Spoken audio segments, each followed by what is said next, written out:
My name is Isabella Elias, and I'm 20 years old. My name is Andrea Vallenilla, and I'm currently 19 years old. My name is Valeria, and I'm 21 years old.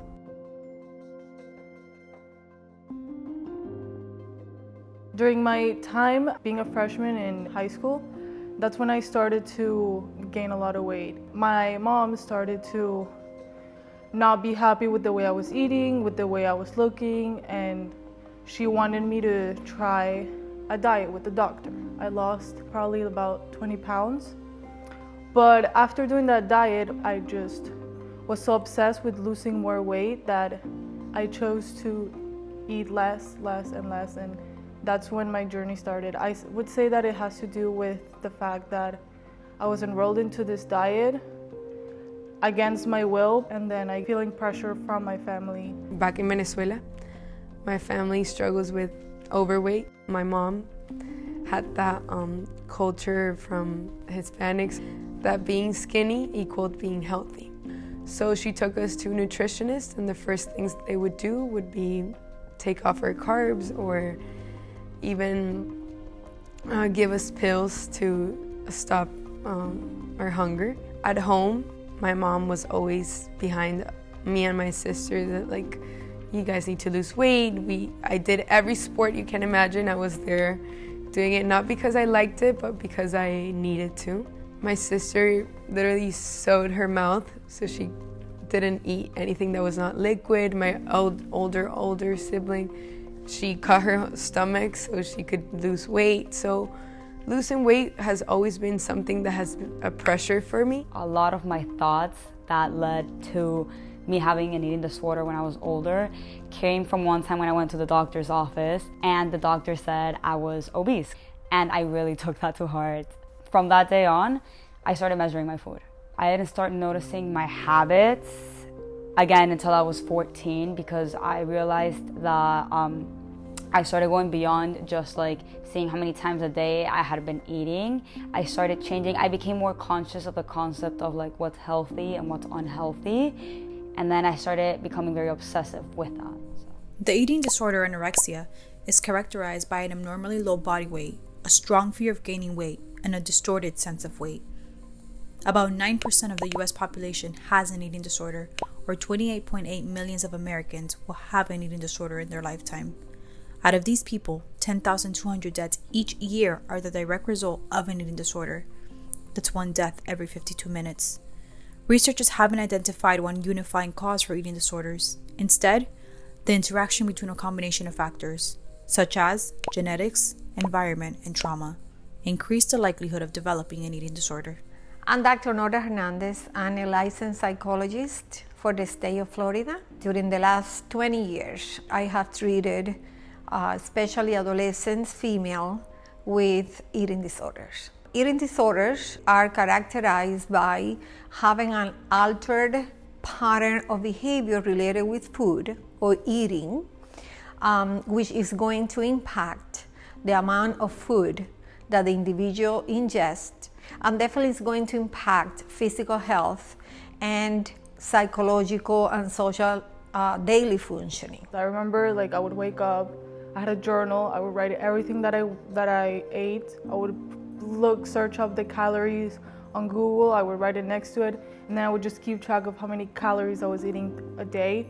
Probably I always try to like beat my goal the next day, like the less calories, the more like I was achieving my personal goal. So I guess like I would start like eating 1,000 calories a day, and then I lowered it down to 800, 500, until eventually it got down to just putting 250 calories a day in my body. I feel like at moments it stopped me from doing certain things. Sometimes I wouldn't have go out or would have evaded that plan. If it came to the point that I really wanted to go to that plan, what I would do is go.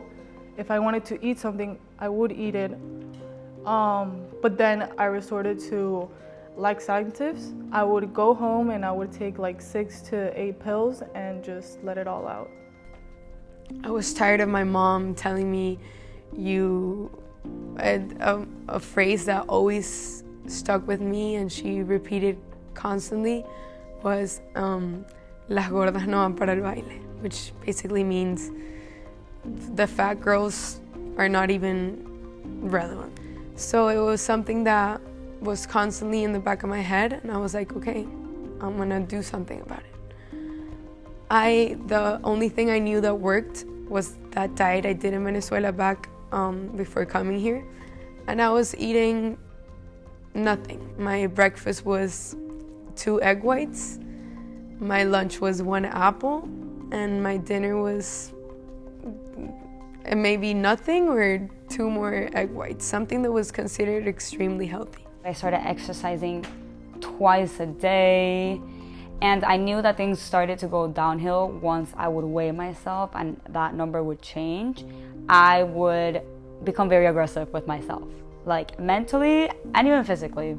The detox tea was when I realized that I was going downhill, because the amount of pain my body would go through with the amount of detoxing I was doing was unreal. That I remember I would literally sit on the toilet and say, like, is this even worth it? Because I would cry every day. The restriction of caloric and nutritional intake caused by anorexia nervosa can have dangerous consequences if untreated, including dehydration, electrolyte imbalances, malnutrition, and organ damage. Additionally, about 26% of people with eating disorders attempt suicide. Professional help is available. There's a lot of mental health professionals that specialize in eating disorders, and you need to be there for them. You have to listen. You have to feel. You have to make them feel important and emphasize on all the qualities they have as a person, as a friend, as a daughter, as a son, more than the importance that they put on the physical appearance. You wake up every day and you already start fighting with not your mom, not your dad, no, yourself. Literally just yelling at her, and you just have a voice. For so many years, I just had a voice behind me telling me like everything oppositely to what I knew it was worth. I think things definitely started getting better for me, where I was like, dude, just let it go, by senior year high school. And then I was scared because I was moving by myself to New York, and I was like, I don't know how this is gonna go, because if, for all I know, I could just stop eating. So I tried really hard to work on my mental state, because I didn't want to go to a city by myself, because I knew what my body was probably capable of doing. It wasn't up until last year where I could finally sit down and not feel guilty about a meal. I'm doing good, honestly, better than good. It's consuming, it's exhausting, it's something that never goes away. It's like having that voice, not even in the back of your head, in your head, it's like there. Everything that I do, everything that I see, everything that I think, talk, say, is dominated by this constant battle with myself. I perceive myself and my future as progress. I feel like a growth. I'm really aiming to, in years, look back and see how much I've overcame, how much I've grown since everything I've struggled with. Anorexia didn't also lead to a nicotine addiction. It led to depression. It led to self-harm. As it is, anorexia is a way of self-harming yourself and your body.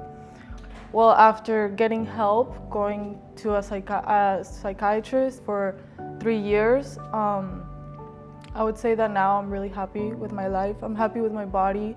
I'm happy with my relationships around me. I wouldn't change anything that I lived through, because it made me mature in a way that probably I needed to, and it made me see life in a completely different way that maybe some people that haven't suffered through this don't see it.